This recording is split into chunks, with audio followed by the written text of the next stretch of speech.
কুম্ভ অর্থাৎ পাত্র, যে পাত্রে অমৃত ধারণ করা হয়, আর মেলার অর্থ মিলন। হিন্দু পুরাণ অনুসারে সমুদ্র মন্থনের সময় ভগবান ব্রহ্মা অসুরদের সাহায্য নিয়ে দেবতাদের অমৃত মন্থন করতে নির্দেশ দিয়েছিলেন। সমুদ্র মন্থনে উঠে এসেছিল অমৃত। অসুররা যখন এই অমৃতের ভাগ না পায়, দেবতাদের তাড়া করে। সেই তাড়ার ফলে কুম্ভ থেকে প্রয়াগ, হরিদ্বার এবং নাসিক এবং উজ্জয়িনী 4 ফোঁটা অমৃত পড়েছিল। বিশ্বাস করা হয় যে কুম্ভ মেলার মুহূর্তে সঙ্গমের জল অমৃতে পরিণত হয়, যার ঐশ্বরিক ক্ষমতা তীর্থযাত্রীদের পরিত্রাণ পেতে সহায়তা করে। হুগলির ত্রিবেণী যেন বর্তমান প্রয়াগরাজেরই সংস্করণ। তথ্য বলে 1309 সালে শেষবার মাঘী পূর্ণিমার কুম্ভস্নান হয়েছিল এই 3 নদীর সঙ্গমস্থলে। মুসলিম আক্রমণের পর বা ইংরেজ আমল চলাকালীন এই ঐতিহ্য আস্তে আস্তে হারিয়ে যায়। 1979 সালে এক বিদেশি এলান মরিসনের অক্সফোর্ডে জমা দেওয়ার তথ্য থেকেই এই কুম্ভের সন্ধান পাওয়া যায়। বাংলার প্রাচীন জনপদ ও পবিত্র তীর্থক্ষেত্র হল এই ত্রিবেণী। ব্যান্ডেল জংশন থেকে 5 মাইল দূরে অবস্থিত। এখানে যমুনা, গঙ্গা এবং সরস্বতী নদীর মিলন ঘটেছে। এলাহাবাদের প্রয়াগে গঙ্গা যমুনা যুক্ত হয়েছে এবং সরস্বতী নদী সেখানে অন্তঃসলীলা। আর হুগলির ত্রিবেণীতে গঙ্গা সরস্বতী যুক্ত হয়েছে এবং যমুনা এখানে অন্তঃসলীলা, তাই এই স্থানকেই বলা হয় মুক্তবেণী।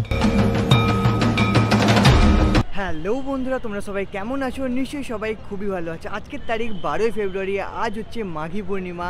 আর আজ আমরা যাচ্ছি কিন্তু কুম্ভ মেলায় স্নান করতে। আর এখন আমরা আছি কিন্তু হাওড়া স্টেশনের, বাড়ি হচ্ছে নিউ কমপ্লেক্স হাওড়া স্টেশনে। আর আমরা কিন্তু বাগনান থেকে লোকাল ট্রেন ধরে চলে এসেছি হাওড়া স্টেশন। আর এখান থেকে আজকে যাব কুম্ভ মেলা। তোমরা সকলেই জানো যে কুম্ভ মেলা হচ্ছে মহাকুম্ভ মেলা, যেটা হচ্ছে প্রয়াগে অনুষ্ঠিত হচ্ছে এবছর।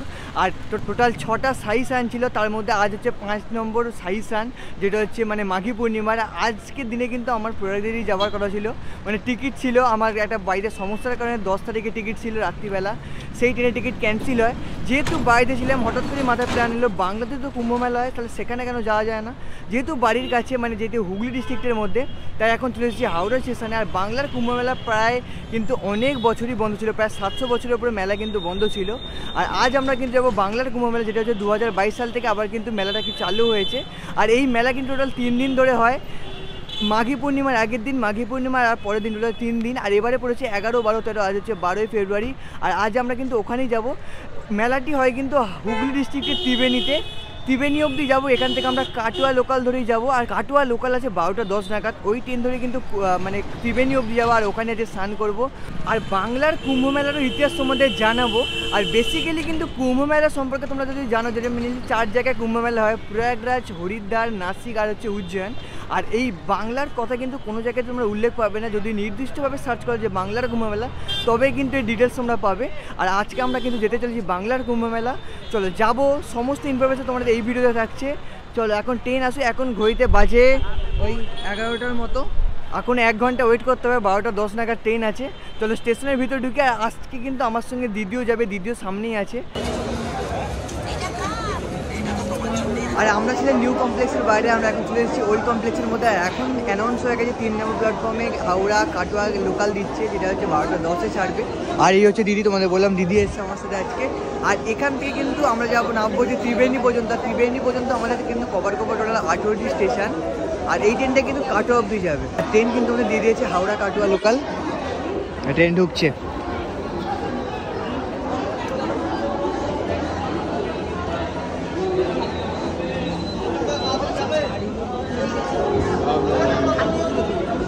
আর ঘড়ির কাটায় কিন্তু 12:10 পুরো পাক্কা টাইমে কিন্তু আমরা ট্রেন কিন্তু হাওড়া স্টেশন থেকে ছেড়ে দিয়েছে 3 নম্বর প্ল্যাটফর্ম থেকে।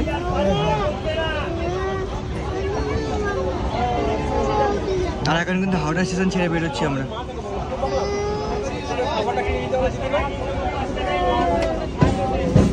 আর বসার সিট মোটামুটি পেয়ে গেছি, 1-2 দুটো সিট পেয়েও গেছি, জানলার ধারে সিট পেয়েছি। আর তোমাদের রাস্তার ভিউ দেখাতে পারবো।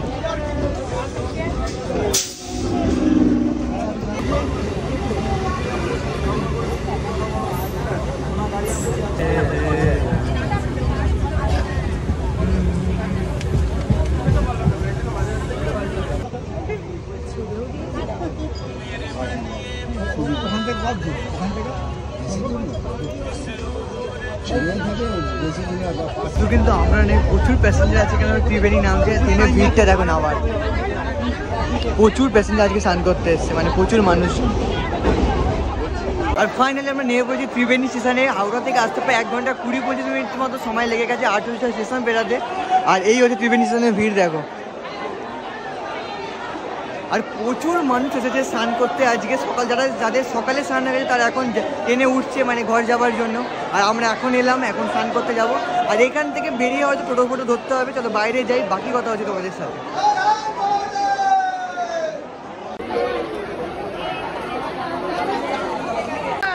আর এখন ওইখান থেকে নেমে পড়েছি আর মানুষ শুধু ভিড়তে থাকো সামনের দিকে। আমি ভাবছিলাম ভিড় হবে না, কখনো এই দিকে আসেনি।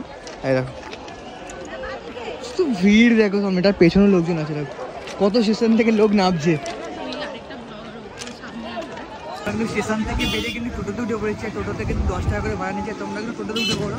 আর এখানে কিন্তু ত্রিবেণী ঘাট আছে, সঙ্গম ঘাট আছে। এটা কিন্তু সঙ্গম ঘাট পর্যন্ত যাচ্ছে।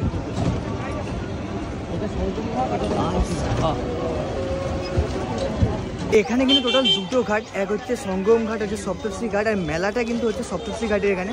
আর আমরা কিন্তু যাচ্ছি চান করতে যাবো কিন্তু সঙ্গম ঘাটের ওখানে। কারণ 2022 সালে প্রায় 700 বছরের বিরতির পর হুগলির বাঁশবেড়িয়া ত্রিবেণী সঙ্গমে কুম্ভ মেলার পুনরুদ্ধার করা হয়। এই মেলা 3 দিন ব্যাপী অনুষ্ঠিত হয়, যেখানে প্রথম দিনেই ত্রিবেণী সপ্তর্ষি ঘাটে প্রবেশ শোভাযাত্রা এবং দ্বিতীয় দিনে সাই স্নানের আয়োজন করা হয়। আর এখানে কিন্তু ভিতর অব্দি কিন্তু টোটো ঢুকতে দিচ্ছে না, টোটো কিন্তু হাবড়া থেকে নামিয়ে দিচ্ছে, পুরো নো এন্ট্রি করা আছে। আর আমরা চেয়েছিলাম সঙ্গম ঘাটের দিকে আমরা কিন্তু ব্যাকে এসে কিন্তু উল্টো দিকে রাস্তায় ঢুকেছি। আর এই হচ্ছে গঙ্গা সামনে। আমরা চলে এসেছি কিন্তু ঘাটের সামনে। এই হচ্ছে ঘাটের অবস্থা দেখো। আর এইদিকে আছে কিন্তু জগন্নাথ মন্দির।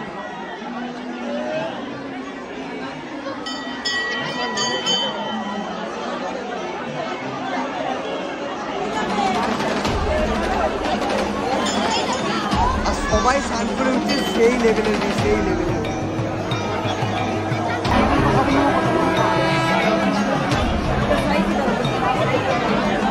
আর এখন একটা জায়গা পেয়েছি, এসে দাঁড়িয়ে আছে, সিঁড়িতে দাঁড়িয়েছে, মানে ঘাটের যে সিঁড়িগুলো হয়। আর সামনে এসে তো অবস্থাটা দেখো, কি লেভেলের ভিড় দেখো এই জায়গাটায়।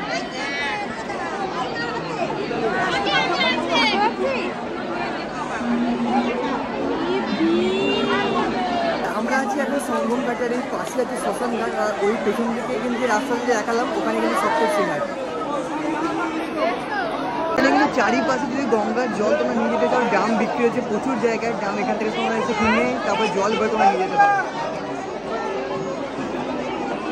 আমরা কিন্তু ওপরটাতেই দাঁড়িয়েছিলাম আর ততক্ষণে কিন্তু মানে ব্যাগ করে ধরেছিলাম, দিদি স্নান করে চলে এসেছে। আর এখন কিন্তু আমি স্নান করতে যাচ্ছি। এই দেখো এই অবস্থা, সামনে কি লেভেলের ভিড়।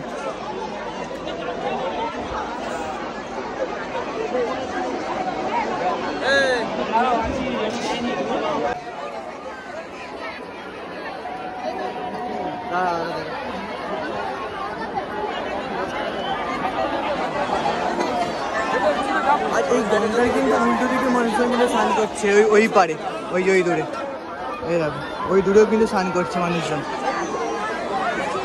আর প্রত্যেকটা ঘাটে কিন্তু ভিড় আছে।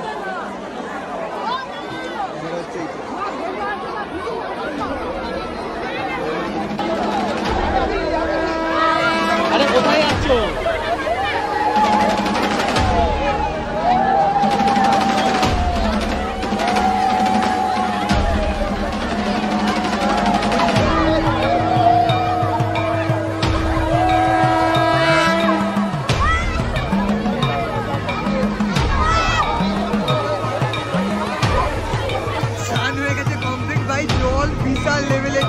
যা ভালো হবে স্নান হয়ে গেছে। আর পূর্ণিমা তো সন্ধ্যে 7টা অবধি আছেই। এই অবস্থা দেখো ঘাটে মানুষজন স্নান করছে এখানে। আর এই স্টেপটার এখানে কিন্তু সিঁড়ি স্টেপ করা আছে, ঘাটের মতো করা আছে। এখানটা পুরোটা কিন্তু সমান করা আছে। আর প্রথমবারই ত্রিবেণীতে এলাম, দারুণ লাগলো, দারুণ। কেমন লাগলো? আর স্নান করার পর কিন্তু এখানে তোমরা ধূপবাতি জ্বালতে পারবে। এখানে প্রচুর দোকান আছে। আর এখানে গঙ্গা মাতা মায়ের মন্দির পুজো হচ্ছে।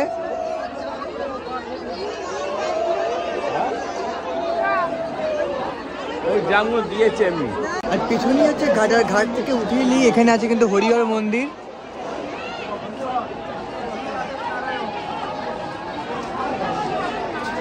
আর স্নান করা হয়ে গেছে কমপ্লিট, আর ধূপবাতিও দেখিয়ে দিয়েছি এখানেই। আর এখান থেকে কিন্তু চারিদিকে প্রচুর দোকান আছে, এখানে কোনো তোমরা ধূপবাতি কিনতে পারো যদি তোমরা বাড়ি থেকে না নিয়ে এসো। আমারও এখান থেকে কিনেই এখানে ধূপবাতি দেখিয়ে দিয়েছি।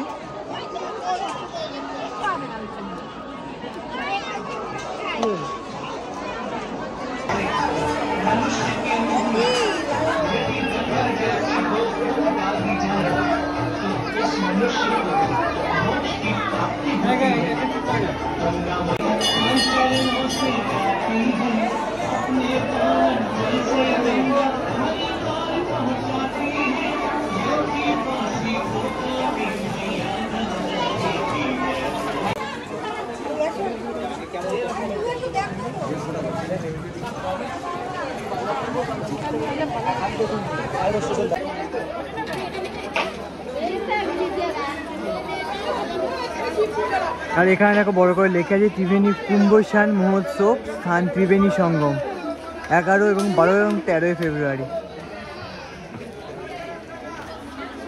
আর আমরা সঙ্গম ঘাট থেকে এগিয়ে আসলাম সপ্তর্ষি ঘাটের থেকে, যেখানে যে মেলা হচ্ছে। আর দুধারে এরকম প্রচুর দোকান আছে যেখানে সমস্ত রকম জিনিসপত্র কিনতে পাওয়া যাচ্ছে। আর এগিয়েছি এখানে একটা মন্দির আছে, মন্দিরের নাম হচ্ছে শ্রী শ্রী বেণীমাধব মন্দির, জয় বাবা বেণীমাধব মন্দির। আর এখানে কিন্তু প্রচুর মানুষ ধূপবাতি জ্বালছে। তো ভিতরে ঢুকবো, তারপর তোমাদের দেখাচ্ছি। আর মন্দিরের যে বাইরেই কিন্তু বড় করে কিন্তু শিবলিঙ্গের ছবিটাও দেওয়া আছে, মানে ভিতরে যে বিগ্রহটা আছে এই দেখো। হয়তো ভিতরে ক্যামেরা অ্যালাউ নয়, এই জন্য হয়তো বিগ্রহের ছবিটা দেওয়া আছে। আর ভিতরে যাই তারপর জানতে পারবো। আর এখানে কিন্তু পুরোটাই কিন্তু মহাদেবেরই মন্দির। এখানে এদিকে 3টে মন্দির, আর হচ্ছে মেন মন্দির, এই হচ্ছে মেন মন্দির, আর এদিকেও কিন্তু মন্দির আছে। আর এখানে কিন্তু আমরা খুব ভালোভাবেই দর্শন করে এসেছি। আর এখন কিন্তু গেট বন্ধ করে দিচ্ছে, কারণ ভিড় হয়ে যাচ্ছে। আর বাইরে ওরা ধূপবাতি দেখিয়ে দিতে বলছে। আর সামনেই আছে কিন্তু নন্দী মহারাজের মানে মূর্তি। জয় বাবা বেণীমাধব। আর আমরা কিন্তু মেন রাস্তা ধরে বেশ কিছুক্ষণ 5-10 মিনিট হাঁটার পর এসে পৌঁছেছি সপ্তর্ষি ঘাটের সামনে। আর এখানে কিন্তু মেলাটা মেনলি বসেছে ত্রিবেণী কুম্ভ মেলা 2025, সামনে বড় করে ব্যানার আছে।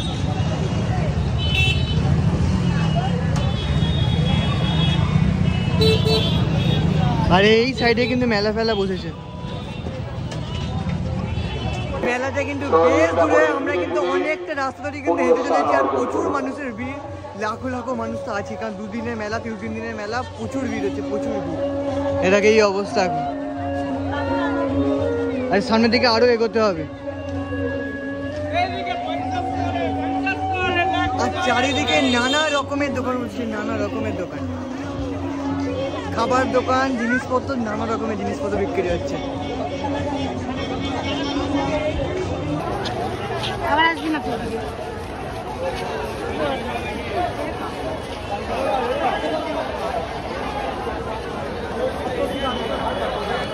আর এখানে কিন্তু বিভিন্ন আশ্রম আছে। এখানে প্রত্যেকটা আশ্রমে কিন্তু বাইরে থেকে যারা সাধু সন্ন্যাসী বা আখাড়ার লোকজন এসছে তাদেরকে কিন্তু এখানেই থাকার ব্যবস্থা করা হয়েছে। দেখো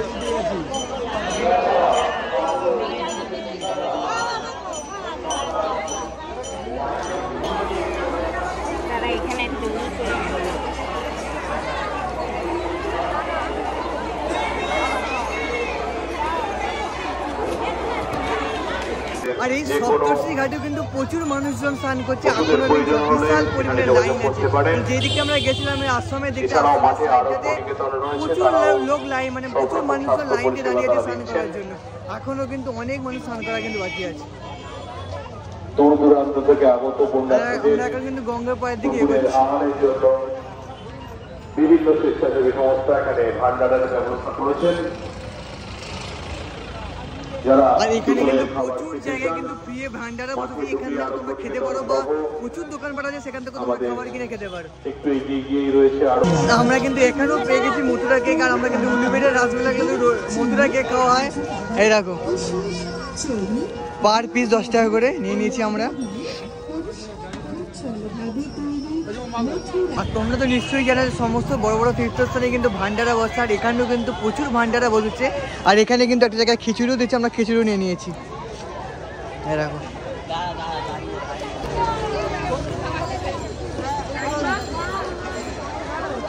আর তোমাদের বললাম যে ভান্ডারা খিচুড়ি দিচ্ছে, এই খিচুড়ি খেলাম। আর এখানে কিন্তু পুজোর জায়গায় এরকম জলও দিচ্ছে, দেখো PHED government of West Bengal এরকম প্যাকেট জেল কিন্তু সবাইকে, প্যাকেট জল জেল বলে দিচ্ছে, প্যাকেট জল কিন্তু সবাইকে মানে চাইলেই তোমাদের দিচ্ছে, এটা কিন্তু ফ্রিতেই দিচ্ছে।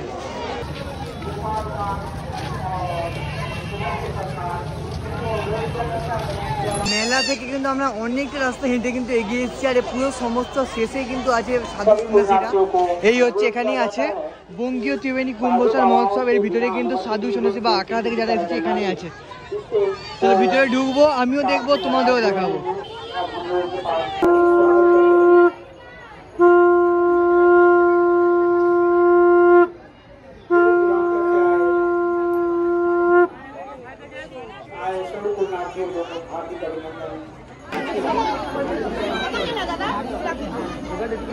এখানে যেখানে সাধু সন্ন্যাসী যেখানটা বসে আছে ভিতরটাতে কিন্তু বিশাল পরিমাণে ধুলো উঠছে, বিশাল পরিমাণে, পুরো সাদা হয়ে গেছে। এই দেখো অবস্থা, দেখো এই জায়গাটা পুরো সাদা হয়ে গেছে।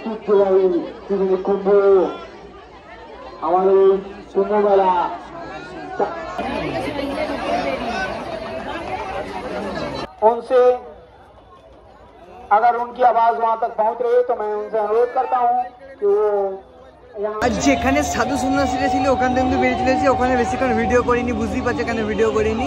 ওখান থেকে বেরিয়ে কিছুটা রাস্তা আবার চলে এসেছি, মানে আবার ব্যাক করছি। আর এখানে একটা মাঠের মতো আছে, এখানে কিন্তু প্রচুর মানুষজন বসে আছে দেখো।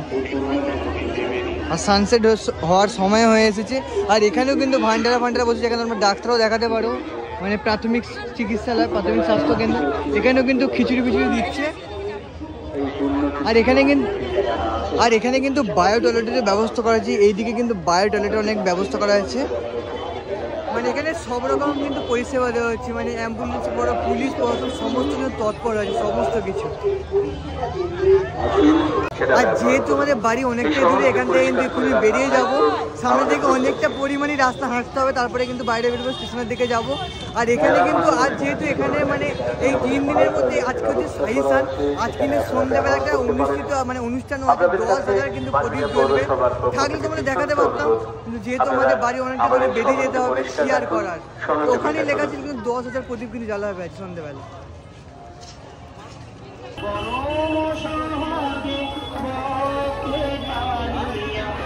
আর রাস্তায় আস্তে আস্তে কিন্তু টোটো পেয়ে গেছিলাম, আর ডিরেক্ট টোটোতে উঠে পড়েছি আমরা।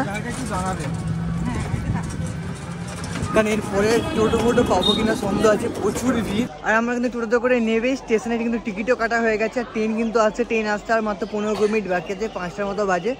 ট্রেন আসবে দেখাচ্ছে 5:17 নাগাদ। আর ত্রিবেণী স্টেশনে কিন্তু বেশ বড় এরকম।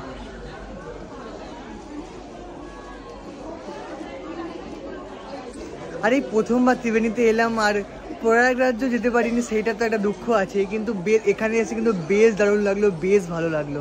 আর তোমরা যদি আসতে পারো, আমি কালকে ভিডিও ছাড়ার চেষ্টা করছি।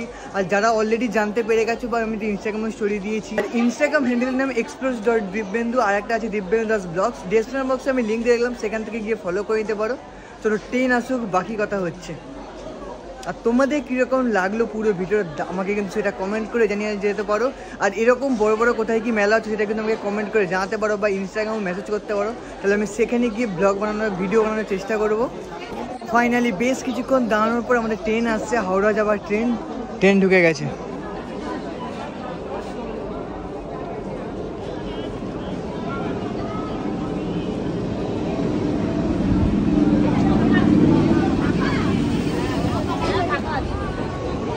ট্রেনে মোটামুটি ভিড় আছে, দেখা যাক ভিতরে ঢুকে বসার জায়গা পাই কি দাঁড়াতে পারি, সবই তোমায় দেখাচ্ছি। আর ঘড়ির কাটায় বাজে 5:07, আমরা এসে পৌঁছেছি হাওড়া স্টেশন। এবার হচ্ছে আমাদের দিকে ট্রেন ধরতে হবে, মানে সাউথ ইস্টার্নে। এতক্ষণ ইস্টার্ন রেলওয়ে এলাম, এবার সাউথ ইস্টার্নে ট্রেন ধরতে হবে। তো ট্রেন ধরবো, তার আগে কিছু খেতে হবে। সকাল থেকে সেরকম ভারী খাবার কিচ্ছু খাওয়া হয়নি, কিচ্ছু না। আর দেখে নাও ব্যস্ততম স্টেশন।